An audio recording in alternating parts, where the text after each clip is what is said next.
bola, menunggu bantuan atau juga supporting dari rekan-rekannya. Saat yang maju dan ini dia kita lihat pemirsa. Halo Sobat Garuda, kembali lagi di channel YouTube kesebelasan Timnas Indonesia. Berikut ini ada kumpulan berita Timnas untuk hari ini. Berikut kilas beritanya.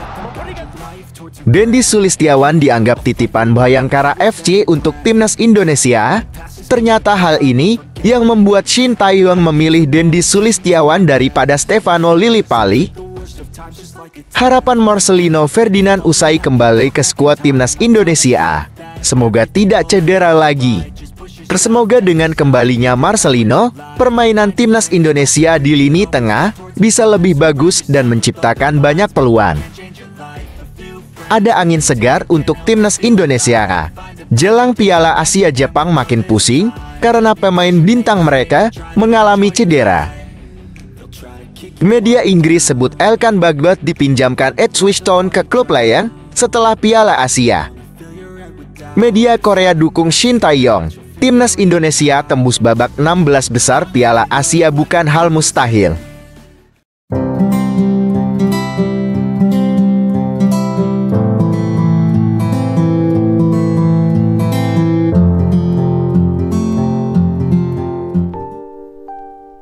Berita pertama, Dendi Sulistiawan dianggap titipan Bhayangkara FC untuk Timnas Indonesia.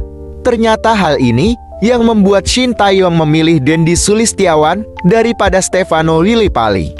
Pemanggilan Dendi Sulistiawan ke Timnas Indonesia kerap kali diwarnai anggapan miring bila dirinya adalah titipan dari Bhayangkara FC.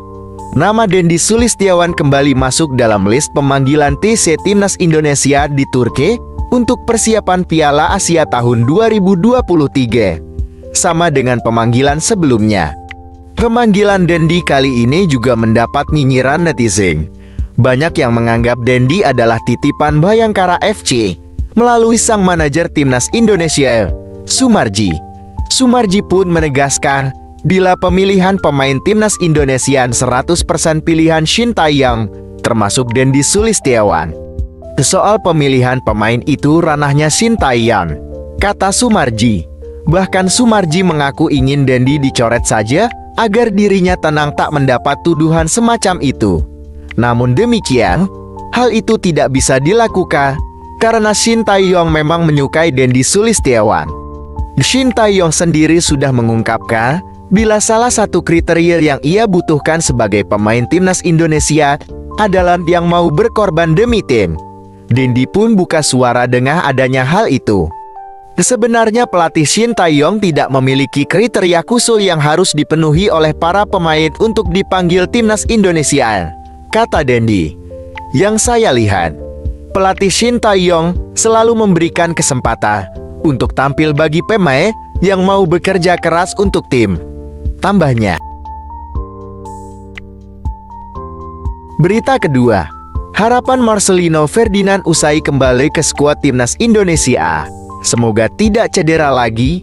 Semoga dengan kembalinya Marcelino, permainan Timnas Indonesia di lini tengah bisa lebih bagus dan menciptakan banyak peluang. Pemain andalan KMS KDNZ, Marcelino Ferdinand, memiliki harapan usai kembali bergabung ke pemusatan latihan Timnas Indonesia.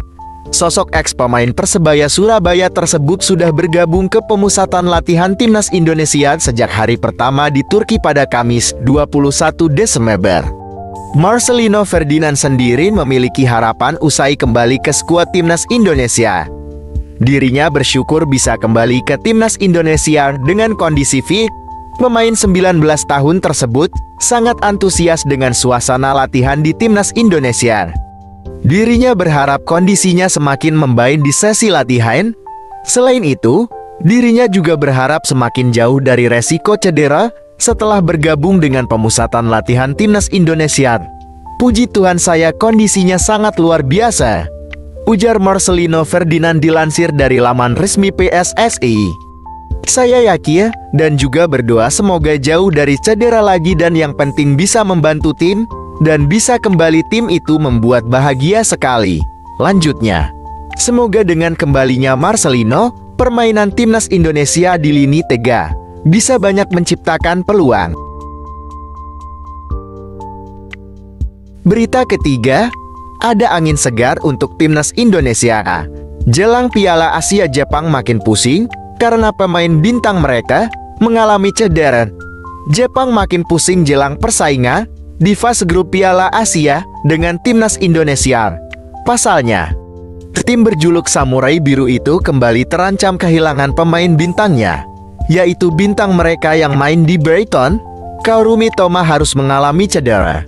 Pemain 26 tahun tersebut mengalami cedera pergelangan kaki pekan ini. Cederanya Kaoru Mitoma tersebut didapatkan saat laga lanjutan Premier League antara Brighton melawan Crystal Palace pada Jumat 22 Desember. Media Jepang melaporkan bahwa awal mula Mitoma mendapatkan cedera pada pertandingan tersebut berawal dari tackle dari pemain lawan dalam kotak penalti. Terlatih Brighton, Roberto De Zerbi pun angkat bicara soal cedera dari Kaoru Mitoma. Dirinya belum bisa memastikan seberapa parah cedera yang dialami anak buahnya tersebut. Tentu, dengan adanya kabar tersebut bakal memusingkan kepala dari pelatih timnas Jepang, Hajime Moriyasu, yang mana akan membuat persiapan Jepang di Piala Asia terancam. Lantas dengan adanya kabar ini, apakah timnas Indonesia bisa mengalahkan Jepang denak muda? Bagaimana menurut kalian? Jika menurut saya, timnas Indonesia harus tetap waspada terhadap Jepang walaupun pemain bintang mereka sedang cedera. Semoga timnas Indonesia meraih hasil yang terbaik. Berita keempat, media Inggris sebut Elkan Bagot dipinjamkan Ipswich Town ke klub lain setelah Piala Asia. Alhamdulillah, semoga kabar ini bisa membuat Elkan Bagot mempunyai menit bermain lebih banyak. Media Inggris sebut Elkan Bagot dipinjamkan Ipswich Town ke klub lain kelar Piala Asia tahun 2023. Sebab sang bek tengah berusia 21 tahun memang jarang diandalkan tim di divisi Championship. Bagot merupakan salah satu pemain andalan pelatih Shin Tae-yong dan kembali dipanggil untuk mengikuti pemusatan latihan timnas Indonesia di Turki menjelang Piala Asia tahun 2023. Namun demikian, unit bermain Bagot di timnas Indonesia berbanding terbalik dengan di Ipswich Town. Dia baru dimainkan dalam laga-laga Piala Liga Inggris saja, sedangkan di divisi Championship tidak pernah. Bagot sendiri telah mengantongi 19 caps bersama timnas Indonesia senior sejauh ini. Dia pun sukses mencetak 2 gol untuk skuad Garuda. Sedangkan di Ipswich Town, Bagot hanya dimainkan pada 4 laga sejauh ini. Keempat pertandingan tersebut terjadi di ajang Piala Liga Inggris dengan menyumbangkan sebuah gol. Oleh karena itu, media Inggris memprediksi bahwa Bagot akan dipinjamkan setelah gelaran Piala Asia tahun 2023 nanti. Hal ini semata-mata untuk memberikannya kesempatan bermain secara reguler. Semoga dengan adanya kabar ini bisa memberikan banyak pengalaman untuk Elkan Bagot sendiri.